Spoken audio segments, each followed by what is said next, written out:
আপনার গল্পটা এখনো শেষ হয়নি। আজ যদি মনে হয় আপনি ক্লান্ত, আজ যদি মনে হয় আর পারছেন না, তাহলে এই কথাগুলো শুধু একবার মন দিয়ে শোনেন। হ্যালো বন্ধুরা, আসসালামু আলাইকুম। সবাই কেমন আছেন? জীবনে কেউই হঠাৎ সফল হয় না।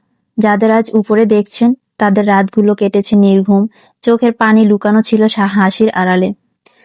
আপনি যখন হাল ছাড়তে চান, ঠিক তখনই আপনার স্বপ্নটা সবচেয়ে বেশি ভেঙে পড়ে। কারণ স্বপ্ন জানে আপনি পারবেন, শুধু আপনি নিজেই নিজেকে বিশ্বাস করছেন না। লোকজন কথা বলবে, আজও বলছে, কালও বলবে, কিন্তু তারা আপনার জায়গা দাঁড়িয়ে আপনার যুদ্ধটা লড়েনি। হেরে যাওয়া লজ্জার না, লজ্জা হলো চেষ্টা না করা। পড়লে উঠে দাঁড়ান, ভেঙে গেলে নিজেকে আবার গড়ে তোলেন। মনে রাখবেন, আজকের কষ্টটাই একদিন আপনার গর্ব হবে। আজ যে আপনি লড়ছেন, কাল সেই গল্পটাই মানুষ শুনবে অনুপ্রেরণা হিসেবে। নিজের উপর বিশ্বাস রাখেন। সময় লাগবে, কিন্তু অসম্ভব কিছুই নয়।